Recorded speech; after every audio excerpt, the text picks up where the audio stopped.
Laminavimo naujausios technikos, korejietiška technika. Jūs manęs klausė, Tatjana, ar tai yra mada, ar iš tikrųjų reikia išmokti šios technikos. Žiūrėkit, aš turiu savo autorinę techniką, ją pavadinau reverse. Darbas būtent šią techniką nenaudojant pudros.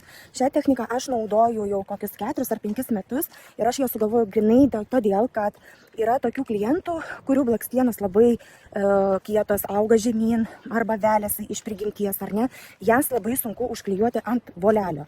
Korejietiška technika - tai technika naudojant pagalbinį įrankį, priemonę tokia kaip pudra. Kurią pudrą pasirinkti, aš viską išnagrinėjau, testuoju įvairiausias pudras ir viską turiu savo online kursą. Ir tai nėra kažkokia mada, tai yra pagalbiniai įrankiai.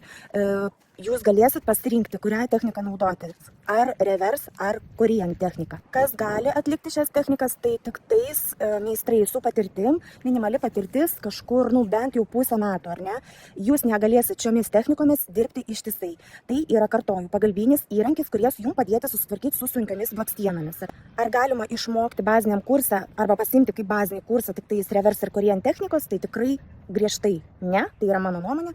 Aš už saugų darbą ir be klasikinių laminavimo technikų jūs niekur toli nenuvažiuosite. Tad jeigu norit pasitobulinti, prašom rinktis online kursą. Prieiga šiam kursui kol kas neribojama, labai aiškiai išdėstyta teorija ir video įrašai, kurių metu jūs pamatysite įvairiausias technikas, įvairiausias atrinktas pudras, ištestuotas, kurias naudoti, kurių nenaudoti ir galėsit žiūrėti ir mokintis be jokių apribojimų.